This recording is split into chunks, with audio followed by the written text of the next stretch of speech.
All right, kindergartners, today we are going to be finishing our Panda project we started last time.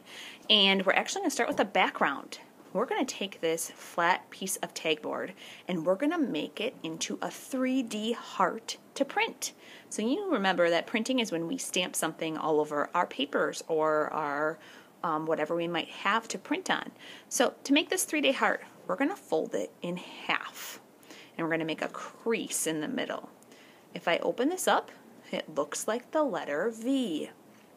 Now we're going to take these top edges and we're going to curl them in to each other. And we get an awesome heart. So those edges come in and touch.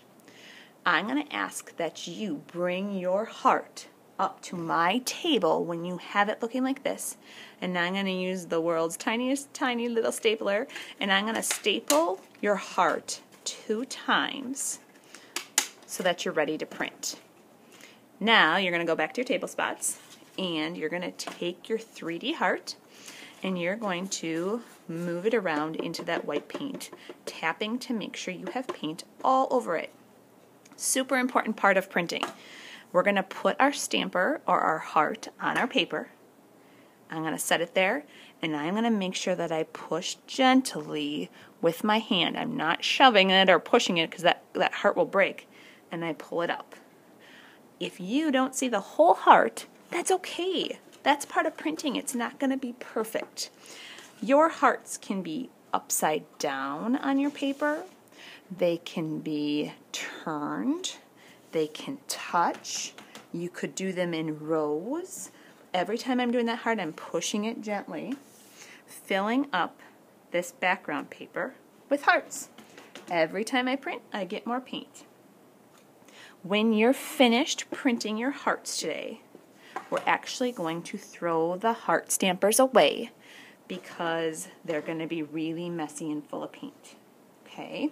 When you're finished printing, we're going to just move your paper a little bit to the top of the table out of your way. So I'm just going to set it up there. If you would like to just set your heart on the plate, Mrs. Cleary can throw them away.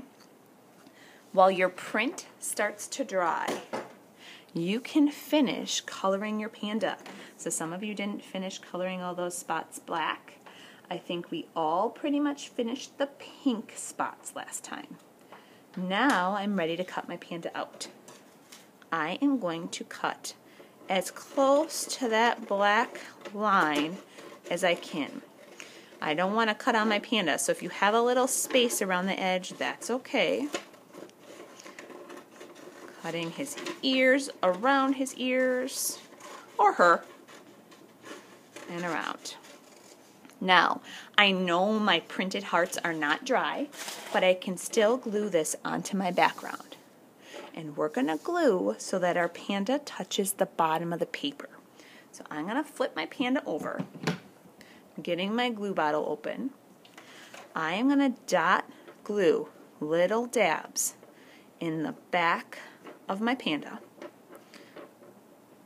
all over.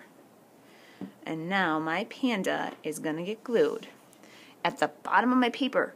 I wouldn't want to put it up because it's going to look like he or she is floating. So I'm going to set it all the way down to the bottom.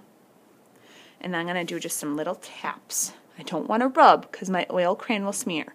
Some little taps. The panda covered up a few of the hearts, but I still have this awesome background. Carefully, this is going to go in the drying rack because the paint is very wet. If you need to wash your hands, you can do that at the sink when you're finished.